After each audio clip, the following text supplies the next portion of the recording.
To me, Skyrush is everything. To everyone else, it's hit or miss.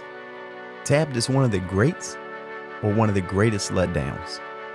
Some will tell you how legendary it is, but others will see for yourself. The restraints, though. Too painful. They just hurt. It's not Skyrush, it's Skyrush.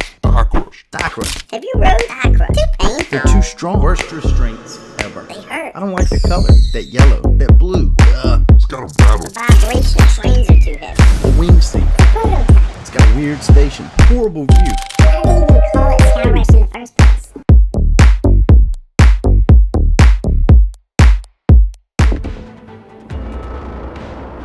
Sorry, it's got a weak layout. Silence.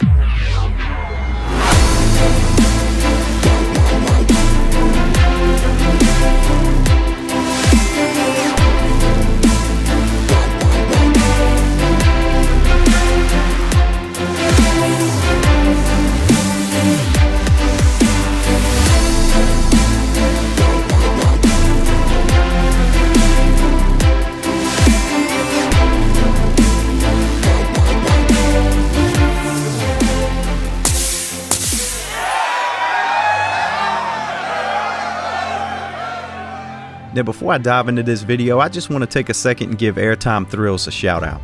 About a year ago when my channel had around 300 subscribers, he reached out and offered me some great words of encouragement. He even sent many of his viewers over to my channel to see my content. I couldn't be more thankful for Chris taking the time to do this when he was working on building his own channel.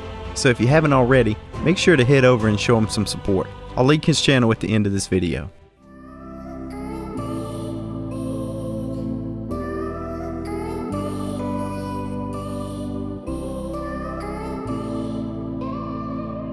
I'll admit, great coasters are always worth waiting for, but nothing is better than that feeling of walking up to the queue line and seeing it's a walk-on. Just knowing you can marathon a great coaster is pretty special.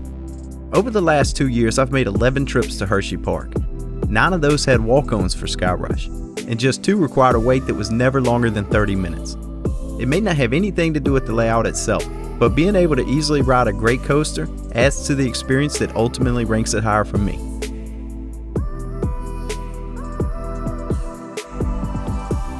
If you hate it, odds are you'll keep hating it. But if you love it, well, it never seems to let you down. Always packing that same powerful experience you remember from your very first ride. If anything, it just keeps getting better.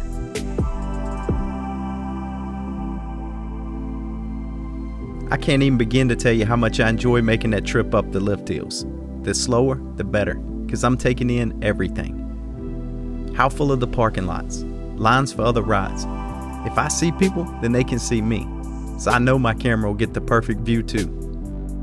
But most importantly, for those few seconds, I know I'm one of the only people on the entire planet making that climb up that particular lift hill. With Skyrush, things are different. It yanks that train out of the station, pulling you to the top in record speed. Forget taking in the moment or anything else. And for what's coming next, I wouldn't have it any other way. Well before new land was in development for the Chocolate Town expansion, Hersheypark was in the market for a hypercoaster. The biggest problem? They only had 3 acres to work with. Where other manufacturers may have been hesitant, Intamin never blinked. The small plot of land basically meant that Skyrush would need to do what it's going to do quickly. Anytime you're coming off air, you're instantly slammed into a turn for some incredible positives.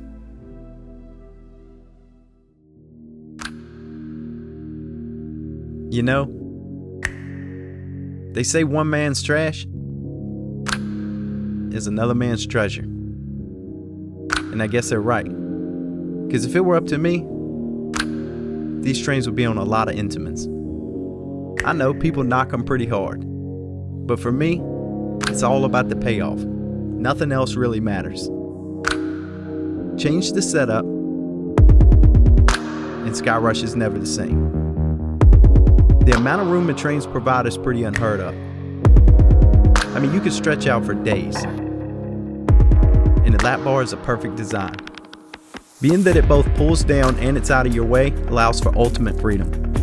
With those wing seats, I'll take that any day. People don't call it waist crush, They call it thigh crush for a reason. I love RMCs, but the only movement you're getting is from a stretch of your spine.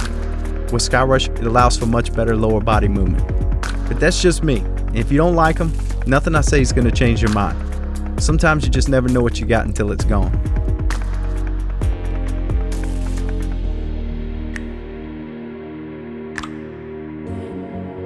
Go ahead. Study it all you want. Tell me how weak it looks. And it's no different from all the others you've experienced. Yep, nothing special here.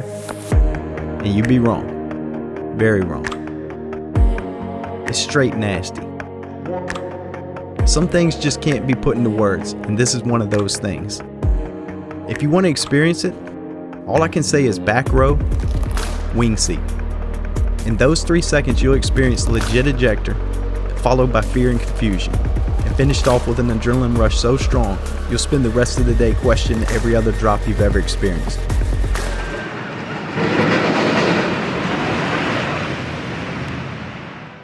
Skyrush is packed with some of the most powerful ejector you'll ever experience.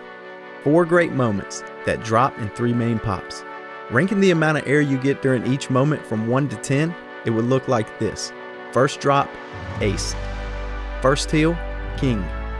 Second heel, queen. Third heel, jack.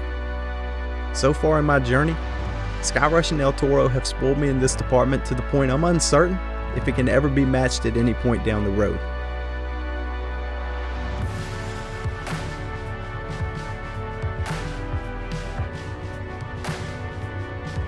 From the moment you're yanked out of that station till you hit the final brakes, you're going to experience a ride that never takes its foot off the gas.